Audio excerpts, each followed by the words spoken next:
Hey everyone, and welcome to the first episode of 2020. I really hope that you all rested, feeling good, and had an amazing time back with your family and with the ones that you all love.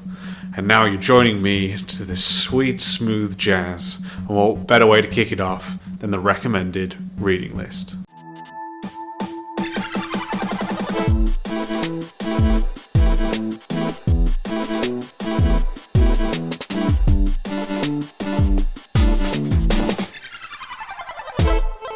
Hope you're well, everyone playing and are making the games that you all love. You're joining me, your host, Max Pears, as I, as a level designer, discuss with all of you amazing people some great resources for us all to enjoy, because after all, we're all here to learn, we're all about getting better, and what better place is to learn from one another and all the other amazing devs that put out fantastic work that we all love with it.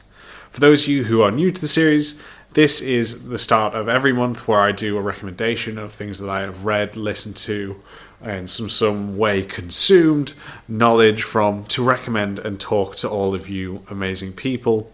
And just recommend them stuff here because there's many amazing people. I'm going to keep saying amazing people 3 times now, so let's try to change that. Many intellectual devs out there who've been sharing their knowledge and their work, and it's always great to share their stuff because after all, I do not know everything. I'm constantly trying to learn.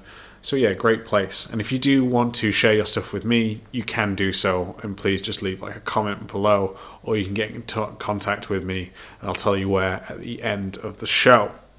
But before we get into all this amazing stuff, we're going to first give a huge shout out to today's episode's sponsor. Today's episode sponsor is outstanley.com. They are a great art and VFX outsource studio.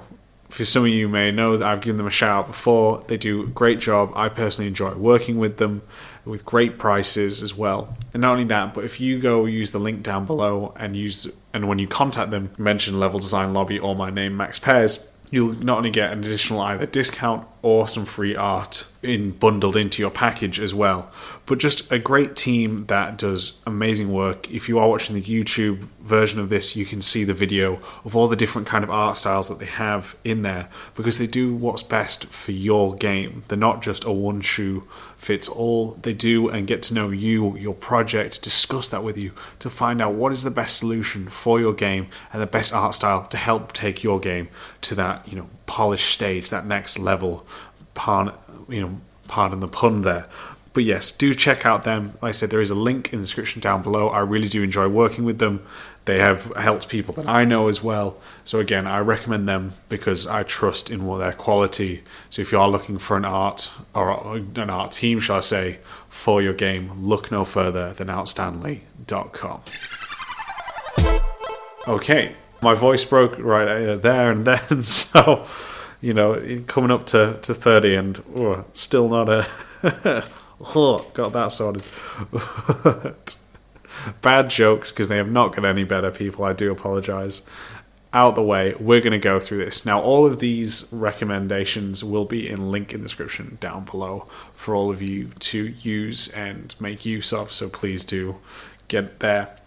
Okay, the very first one I'm going to be talking about is these two, actually, the first two. I've not read the books just yet, but I have got them. They're on my to-read list because I've heard so much about them, so it's great to talk about them and really hype them up. And maybe if you're reading alongside me as well, we can talk about it. So I think that's really great.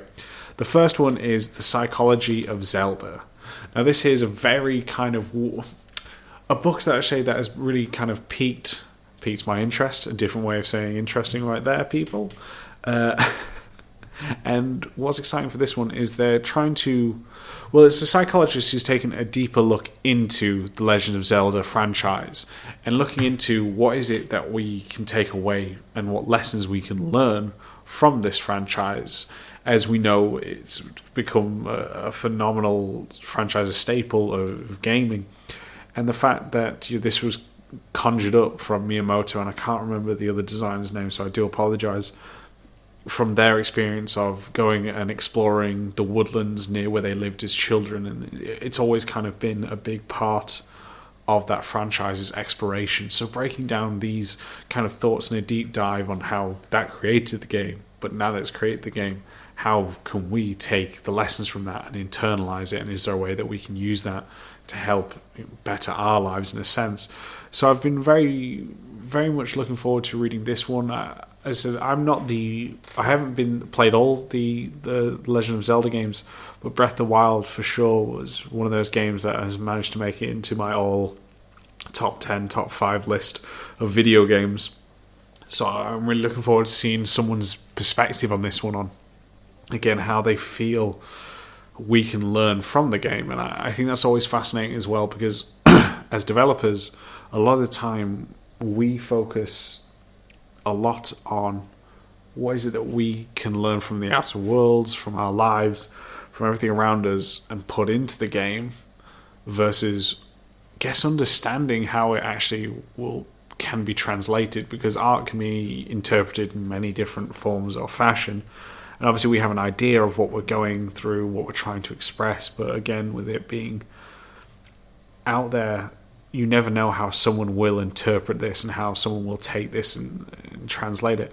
So yeah, it'd be a good one to see a different kind of perspective on that one. So yes, that's going to be it. I don't think it's a particularly long book either, which is great because I've got a lot of books to get through. So that there is my first recommendation. Now moving on to the second one. This one here is the Gamedev Business Handbook, and this one is written by Mike Bithell, who did the very famous Thomas Was Alone volume, and as of more recent, I can't remember exactly what it's called, but the Keanu Reeves game, John Wick game itself. So I think this is one that I think is very important to have, and I think it's a great subject for someone to approach on, especially being a developer as well, because so many people's dreams is to go and be an indie, whether that's right out of education or their first game or coming out of the industry after X years. And you don't just want to be a one-hit wonder. We've sadly all heard, and I've recommended some articles on this show before, of that on developers who've only need to sell like 1,000 copies, which you think in the grand scheme of life not that much at all, but even couldn't sell that, and it essentially cost them.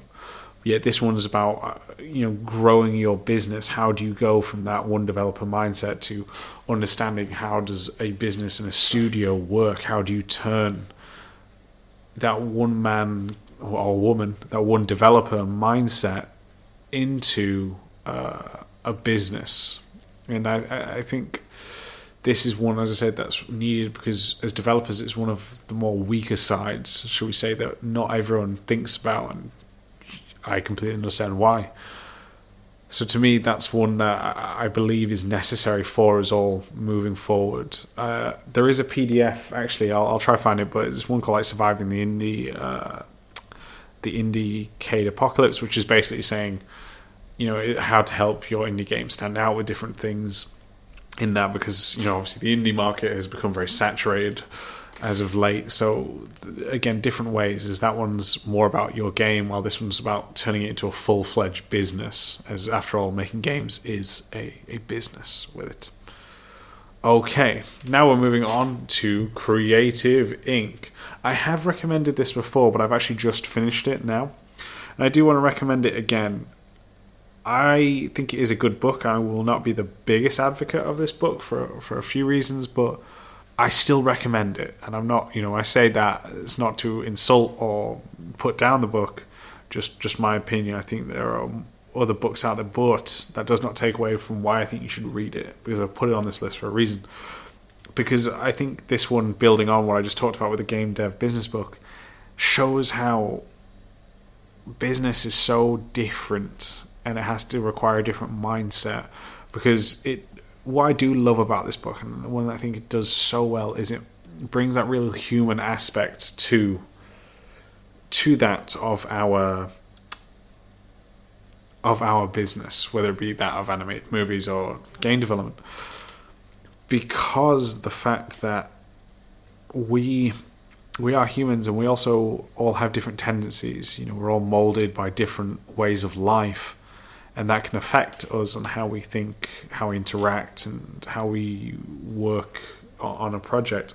And what I do love is that each stage that Pixar goes through, that element never gets shied away from. They discuss how they try to keep it together, how they try to bring that human element all the time together in order to make their films better. But not only that, keep this as a place that people want to stay at, that people want to work at.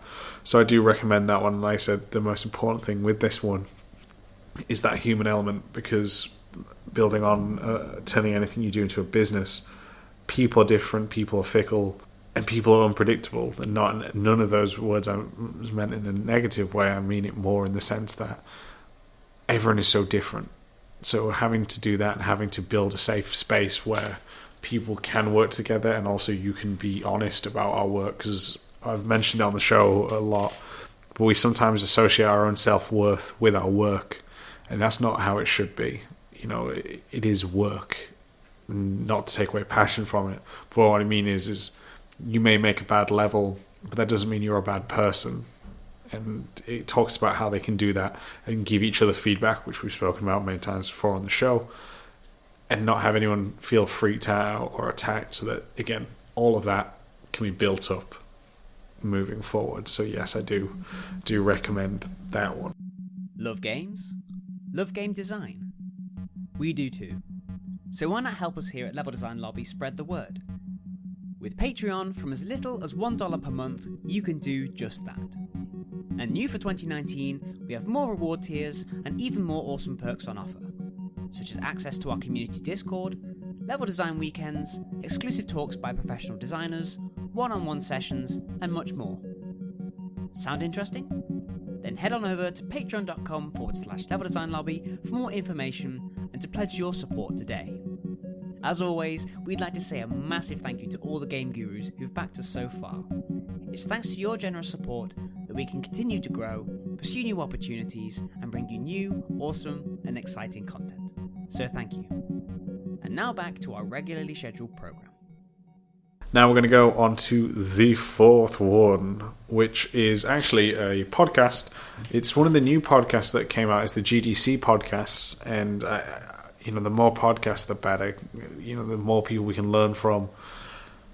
Great. So this one I really enjoyed. This one was Indie Game Marketing. This one was by, let me just double check so I'm making sure I'm saying names correctly, Hannah Flynn, where she talks about, again, different ways that you can help promote your game as an indie dev, because a lot of the time you might not get a marketing budget. As I've mentioned before, that we don't necessarily understand marketing that well as developers. We know why we're excited about making the game, and we think we know why players will be excited by the game.